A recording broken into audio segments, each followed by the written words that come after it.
The number one thing that I have to do as the leader is making sure I love my team well, so that whenever they ask or they wonder or they think, well, how do I serve my customers? Oh, I just do what Grant does to me.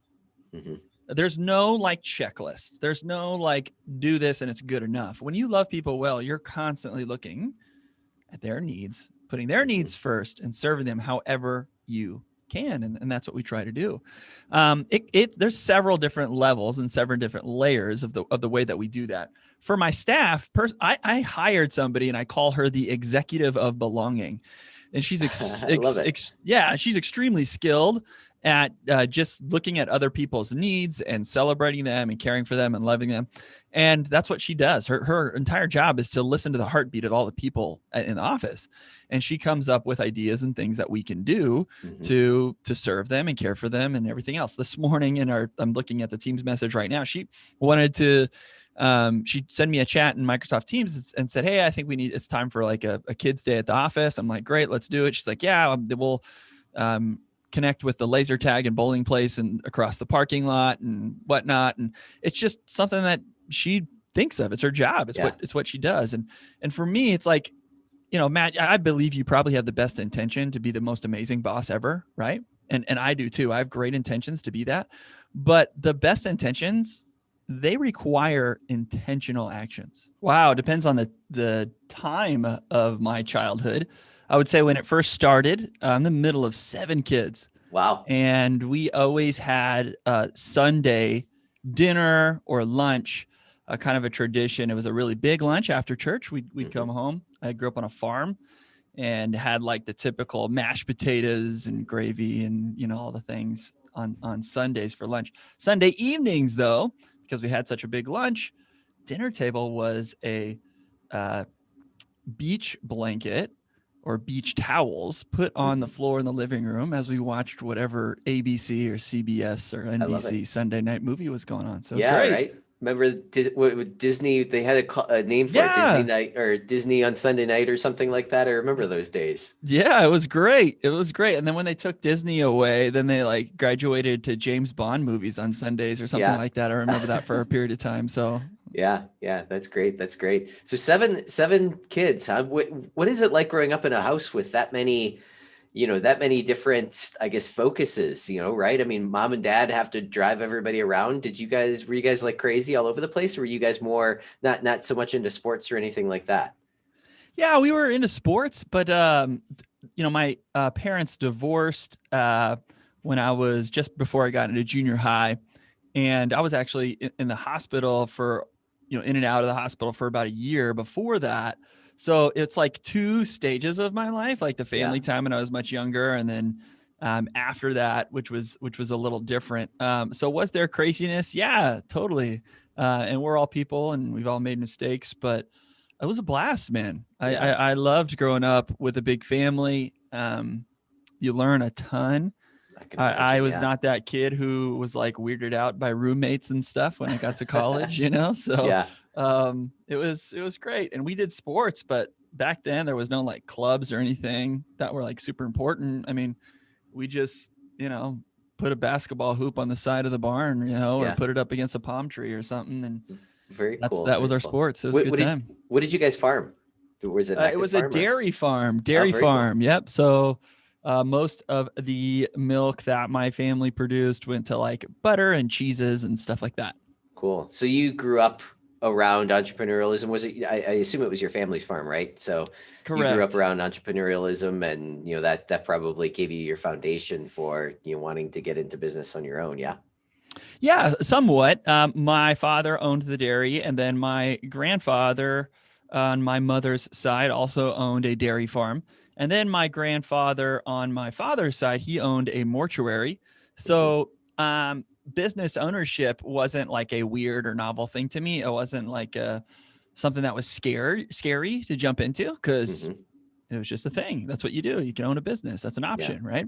And I kind of grew up with some arrogance where I thought I knew everything. So working for somebody else rather than doing it my way seemed a little bit more fun and attractive to me. Exactly. So I was just going to say we have one thing in common. We have two things in common. I completely agree with that. That last analogy there, I don't like taking direction from other people either. It's difficult for me. But my grandfather actually started a funeral home, so we kind of Oh, have cool. we have that family business sort of in common together. So you mentioned you went to college. Did you start your first company, while you're in college, out of college? How did that all transpire? It's funny that there was a class in college called entrepreneurship. And as part of that, we had to create a business plan. And when I was in the process of creating that business plan, I just created one for fun and almost as a joke. But during that process, it really got my mind thinking about starting my own business. And at the same time, I was kind of going through like an awakening or an understanding of just some issues that I saw in my community. Those issues were finances. And I was just seeing all kinds of different things. I was working for a mortgage company at the time, and a lot of the sales folks that worked for the mortgage company were putting individuals into really poor mortgages, just so they could qualify for, that trip to Cancun or Yeah. get that extra accolade. And they were not doing what was best for the consumer. And then within a year, sometimes you would see that family then would be in some financial issues. Yeah. And I was just watching this happen, and I just hated it. It made my stomach churn, actually. And some people I knew were also having issues with their retirement account because, the tech crash and everything like that. And then some other people I knew had some issues with their insurance. They didn't have the right auto insurance. They got in an accident, and it was their fault. It was an accident, right? Mm-hmm. But because they weren't properly covered, it just demolished them financially. And so bad, like they couldn't get the proper health coverage care stuff that they needed as a part of that accident. And now, my friend's wife is like living with this disability because they didn't get, it was just terrible stuff I was watching. I'm like, I got to do something about this. Yeah. And so combine that entrepreneurship class with discovering like how to put together and create a business and how easy that was to seeing all these needs and this kind of passion that I had, or almost hatred within me that I wanted to try and fix. Yeah. That's what started it all. Yeah. So you mentioned that you created the business plan. Did you use the business plan for anything, or was it, because I think that's one of the stumbling blocks that a lot of people, can't get past is I need a business plan. I need a business plan. Is it good enough? Did you use your business plan? Did it turn into anything or? No, I never made a business plan for the companies right. that I own now. But the business plan process helped me think through some things and kind of just create a list of notes that I thought, I want to do this. I want to do that. I want to, so that was what was more helpful than anything else. Yeah. So it's kind of like a brainstorming exercise. If you really, will. yeah. So. It helped me understand what questions maybe I could or should ask to ensure that, I'm starting out this business maybe the right way. Yeah. Yeah. What did you explain a little bit about your business and what you guys do? I mean, you kind of touched on it, but go ahead. So our company name is called Stewardship, and that actually is a group of 4 different companies: Stewardship Mortgage, Stewardship Insurance, Stewardship Planning, and Stewardship Financial. And what we like to communicate to our community is we are home loan insurance and investment advisors that serve you with wisdom and love. And we basically help people with their money. And we're not here to say that we're the only ones, knights on a white horse saving the world, doing it the exact right way. There are definitely some other companies out there who do it right as well, but we're excited about some of the unique ways that we serve our community in their finances. Very cool. And which one of those was first, or did you start all of them all at the same time? Yeah, all of the companies and more actually were part of the initial idea. Okay. In some of those notes we recently talked about. But the first company was the mortgage brokerage. And the reason why that was first is because I started actually working in the mortgage industry basically right when I turned 19. And as I was going through college, I was still in the mortgage industry.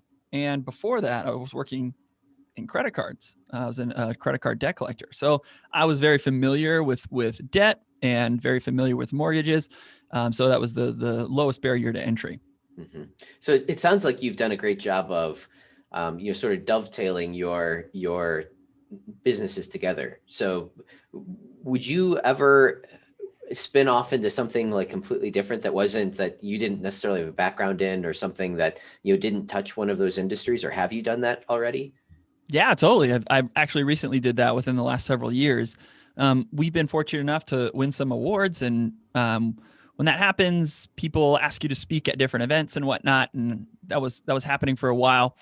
And my kind of calendar was filling up, and my assistant was like, "Hey, you can't travel this much anymore. We're having a hard time getting some things done."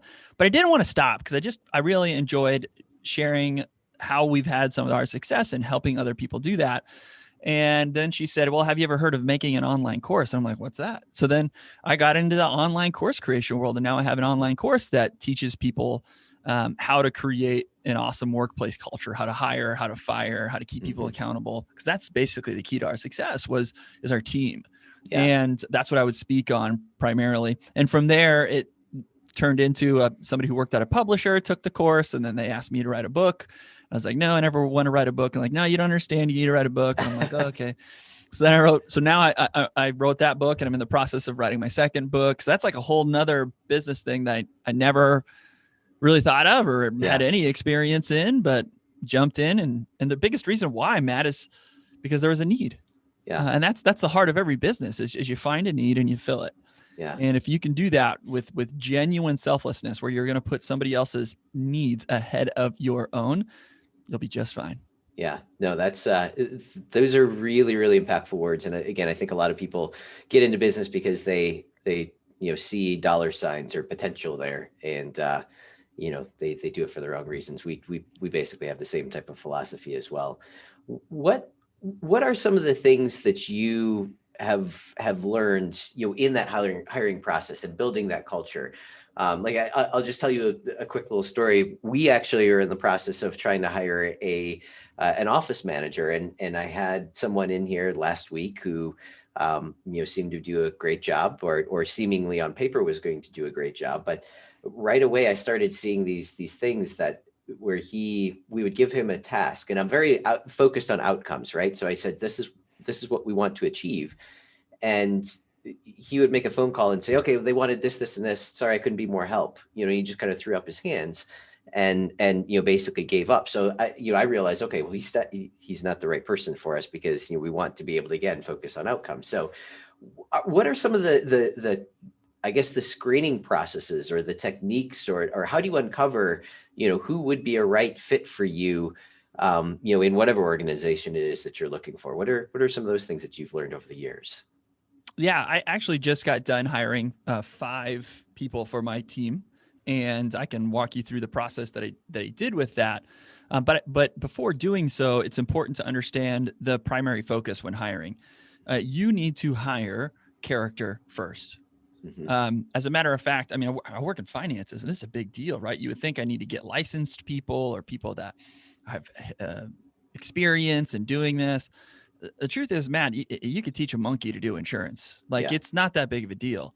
There's all kinds of different courses and classes and people out there that can even teach how to do insurance. And I could send my folks to that, but I can't teach people how to love well. Yeah. I need that. I need people on my team who are going to put people's needs ahead of their own over and over and over again. Yeah. So I figure. How do you uncover that, though? How do you learn if they have that quality?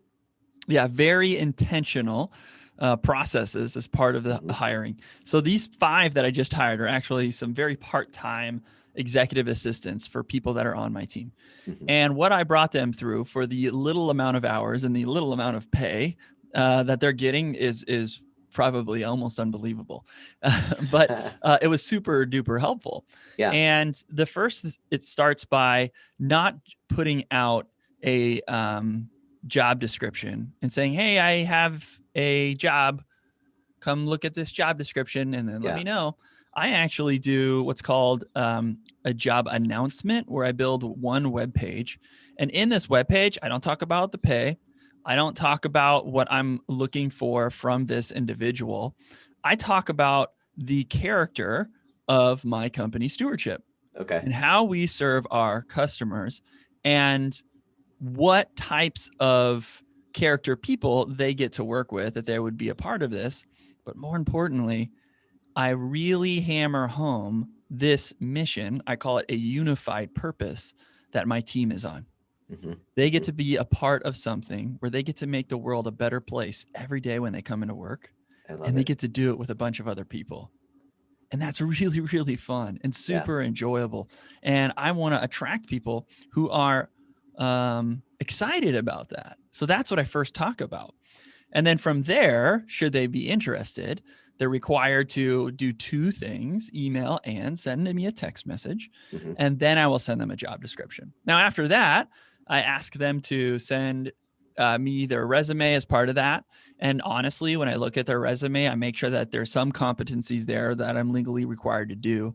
But most of the time, I'm social media stalking them. I'm trying to see what do they have on their feed. Is it a whole bunch of selfies? And is it all about them? Are they crazy about politics? Are they crazy about what do they do?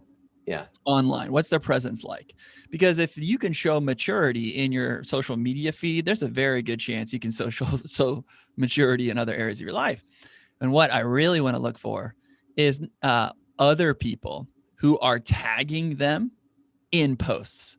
Whether it be a local food bank or a church or someone else that says, hey, I loved having dinner with so-and-so. They're so great and loving and awesome. I just want to see other people. I want to see if in their feed, they have a habit of serving others. Because again, that's the heart of every business. You got to serve other people. Without it, you're not in business. So I do that. And then after that, there's if I like what I see, I ask them to send me an email. And in that email, there are 5 very intentional questions. One of them has to do with, did they look at the job description, which is pretty hefty and pretty detailed. So I'm asking some questions about the job description to see if they have the competency there. But I'm also asking about like lifestyle stuff. You see, Matt, when you hire people, one of the best ways that you can get somebody to produce for you on a high level over a long period of time is to get their family, to get the people that are in their home that they live with, to get their friends to think that you're awesome as a boss and the job they have is awesome. Because if the spouse of an employee is cheering them on when they're walking out their door to go work, they'll run through brick walls for you. And I need to know if this job's going to be a great fit for their family. I want them to be excited about it. So I ask certain questions as it relates to that. And after the question asking piece, I actually do a video response. And for this admin assistant one, I was looking for awkwardness. Because they're behind the scenes folks, right? I don't need them to be, really well spoken or anything else like that, or even comfortable in front of a camera. I'd almost say the more awkward, the better for that position. But you can get a feel of somebody. And I just use this free video software, useloom.com. Ask them to I just asked them to record a video. And the question I'm asking is, why do they think they would be a good fit for my company, Stewardship? And the answer I'm looking for is for them to talk about our unified purpose, our mission. Our mission is to love people through finances. That's why we exist. And I want to hear from them if they align with that and how they think they could help us love people better. And that's what I'm looking for in that video response. And then after that, there's a couple other steps that are involved. Again, it gets pretty detailed, but I'm not a huge fan of like personality tests because you could have a really bad taco one day and your personality test might have one example. And then you could have like a really awesome, fun time with your spouse the night before, and then your personality test might show up even different, right? So there's emotions that are involved. So I do what's called an emotional intelligence test. There's a very, very, very good book out there that I strongly recommend called Emotional Intelligence 2.0. And I think every business owner needs to read this. But it helps discover if this person is aware of others and aware of themselves. Self-awareness, others awareness. And it measures that, but not only measures that, but shows things that can be done to help get better in those areas. So those are a few things I do during the hiring process. I kind of talked a lot about that, but that's a little bit about what I do. I love it. No, that's incredibly powerful. And I have a couple of little nuggets that we're going to give a shot on some of the hires that we're looking for right now here too. So have you guys gone through and done all of the core value work and we call it BHAG, but like some type of a mission statement? You kind of mentioned your mission statement, I think, a few minutes ago. Have you gone through and done all of that? Yeah, when I first started the company, I did all of that. And then a couple of years later, I did it again. And you do it through these like systems and processes that already exist, right? You could even have a coach walk you through that stuff. Mm-hmm. And there was even a time where I went up to a cabin and, locked myself away and wrote all these amazing things. And I got down from the mountain back to the office and, had these $30 words on this wonderfully beautiful, kind of mission statement that looked amazing on a plaque. But it was terrible because it was so long and it wasn't rememberable. It didn't create emotion and it wasn't ideal. And that's actually something I talk about in my book a lot and in my course. Creating a mission statement, you don't need to go through one of these systems and processes that, McDonald's or Starbucks or Disney or whatever goes through. What you really need to do is make it simple, make it memorable, and make it you. Yeah. Because if it's not you as the leader, everybody's going to see you right through that, right? Exactly. And I think it more importantly, it should tie to your mission in your own life. So I believe I'm here on the planet to love others. That's why I'm here. And that's what I talk about with my family, with my kids. It's our mission here. You talk to my kids right now. You could ask them, hey, what's life about? They will say others. And then you say, what are we supposed to do with others? And they say love. Like that's what we just train them to do. And then, so my business, what am I going to do? Well, there's going to be love involved there because that word's kind of big to me. And I like finances and we're good at that. And that's the service in the area that we do. So we love people through finances, creates emotion, stands out, simple, and everybody can remember it. So did I go through a process? Sure. But not like maybe some of these processes that you would think. Yeah. And how do you, obviously love, you've said is sort of core to your being and core to who you are. How do you keep that going, throughout the employment process, so how do you love on your employees day in, day out? Yeah, that's an excellent question, right? Because that sounds super vague. Okay, how do you love people through finances? What's that like, right? And the number one thing that I have to do as the leader is making sure I love my team well, so that whenever they ask or they wonder or they think, well, how do I serve my customers? Oh, I just do what Grant does to me. There's no like checklist. There's no like do this and it's good enough. When you love people well, you're constantly looking at their needs, putting their needs first and serving them however you can. And that's what we try to do. There's several different levels and several different layers of the way that we do that. For my staff, I hired somebody and I call her the executive of belonging. And she's she's extremely skilled at just looking at other people's needs and celebrating them and caring for them and loving them. And that's what she does. Her entire job is to listen to the heartbeat of all the people in the office. And she comes up with ideas and things that we can do to serve them and care for them and everything else. This morning I'm looking at the Teams message right now. She wanted to, she sent me a chat in Microsoft Teams and said, hey, I think it's time for like a kid's day at the office. I'm like, great, let's do it. She's like, yeah, we'll connect with the laser tag and bowling place and across the parking lot and whatnot. And it's just something that she thinks of. It's her job. It's what she does. And for me, it's like, Matt, I believe you probably have the best intention to be the most amazing boss ever. Right. And I do too. I have great intentions to be that, but the best intentions, they require intentional actions. Yeah. If all I have is the intentions to be great, a boss, that doesn't mean anything. So for me, the intentional action was hiring somebody who's skilled at and gifted at doing all the things that I wanted to do and then executing them.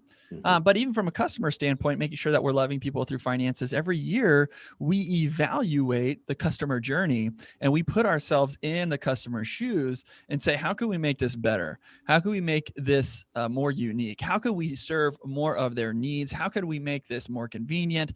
And we're doing this even if it's inconvenient for us and even if it maybe costs us a little bit more money, because we have to genuinely put somebody else's needs ahead of our own. Some of the greatest acts of love have sacrifice. So we need to sacrifice every year as we're going through this process to create and engineer an even better customer journey. Yeah. Yeah. So you mentioned that you use Teams. I'm curious, how have you used, like what types of technology? How is technology incorporated into your company? I don't know if you've built, custom systems or custom processes or anything like that, but talk a little bit about, some of the systems and tools that you use to run your company. in order for me to love people well, I need to be extremely efficient. Mm-hmm. Otherwise, the number of people that we can love is limited. So we use technology. We dive into efficiencies like crazy. I would say for our financial company, we're probably on the top tier of amount of technology and innovation that we dive into, but we're only halfway to where I'd like to be. Yeah. So if you just want some, we use Office 365 stuff because it's a great price and it's a wonderful product. So we do that. But we have combined our CRM, our contact management system, and our automations system. And we like using a system called Activecampaign. We used to use Infusionsoft, but transitioned to Activecampaign several years ago. And I have a person on staff who just manages all of that. And we have all kinds of different automations for things that are internal to make sure we're doing certain tasks or collecting the right amount of data throughout a transaction so that we know our clients better. If you're going to be a fiduciary, that's what legally we're called in the finance world. You have to know the client. So we're really trying to know them well. But also external automations to send people birthday cards, to gifts, to emails, text messages, voicemail drops, social media campaigns. All that stuff can get automated based on their place in the customer journey or where things are at in our society or in our lives. So yeah. Love it. I love it. Who would you say is your main client? What types of people would be your best, someone who you would be able to serve the best, would you say? Oh, we have gone through the ideal customer avatar for sure. And have you ever seen Parks and Rec, Matt? Yes. All right. So our ideal customer is Jerry. I love it. And the reason why Jerry is our ideal customer is because he embodies the 4 character traits that I want to have at Stewardship. So at Stewardship, we love people through finances. So how do we do that? Our 4 character traits are: we do it with humility, we do it with innovation, we do it with love, obviously, but we're going to do it with transparency as well. So those are 4 things that we require as we're working. And in an ideal world, we're connecting with and serving people who have those character traits. Because if they do, we're going to be able to serve them in a better way. And they're going to appreciate the way that we serve them even better. I don't care if the person that wants to work with us is 18 or 81. If they think the way that we want them to think and have those character traits, we'll work with you. So we don't niche down as far as that's concerned. So if you think about Parks and Rec, we're not going to work really well with somebody like Ron Swanson, because he walks through Lowe's and says, can I help you, sir? I know more than you. Not super humble, right? Which means it's going to be hard to help him with that. And he's not super innovative. So it's going to be hard to show him unique or great ways to make his personal finances better. Leslie Knope, she's not super trusting, and she'll come to the meeting with a 3-ring binder of all the things, right? That's going to be really tough. We want somebody who's going to trust us with their finances so they can focus on the things that matter most to them: their career, their family, their church, other areas of their life. And Jerry is also great because he does care about those things. He really cares about his family. And he's so humble. Like the guy makes money and he does really well and he has a wonderfully beautiful family, but nobody knows it. Like he's not out there flaunting it like crazy. So Jerry's our ideal customer. I love that I've never heard anybody do this before, but I love that you actually chose somebody that you can watch hours worth of his personality to be able to identify who that person is. So then you can pick out people exactly like that, rather than trying to it's a 45-year-old woman, she pushes her kids in shopping carts, and rather than going through all of that, you can't identify with somebody like that, but you can absolutely identify with the character on a show. I've never heard anybody do that before. So I really it works really well too. Every quarter we have meetings with different segments of the team, and especially with our sales, we call it our customer facing meeting every quarter. One of their favorite parts is, which Parks and Rec clip am I going to pull out and talk about, right? So I'll pull a clip out and I'll play it and everybody will laugh, have a good time. And then I'm going to teach our lesson and kind of base it around some of the things from that clip. So having a TV show and a TV character to be our ideal customer has been a huge win for us. That is cool. I like that a lot. You're stepping up my game here. I'm giving me all kinds of good ideas. I love it. I love it. Grant, this has been fantastic. If people want to learn more about you or your products, your different businesses, what would be the best way to reach out and get in touch? I'm extremely active on social media. I'm posting every day on Instagram or on Twitter. My handle or names there is at Grant Botma. That's GrantBotma, at Grant Botma. So you can watch my stories that I post every day, or what I put in my feed. I generally post almost every day. I'm very active in my direct messages, so people could reach out to me there. And if you're interested in my book, you can just search my name on Amazon. And you'll find the book there. It's called The Problem Isn't Their Paycheck: How to Attract Top Talent and Build a Thriving Company Culture. I love it. I love it. That's something that we're all obviously trying to accomplish. So I absolutely love that you're on this mission. Grant, this has been fantastic. Thank you so much for the time. And I know I'm going to be taking some of these nuggets away and implementing them into our businesses. So thank you. Yeah, happy to be on, Matt. Thank you.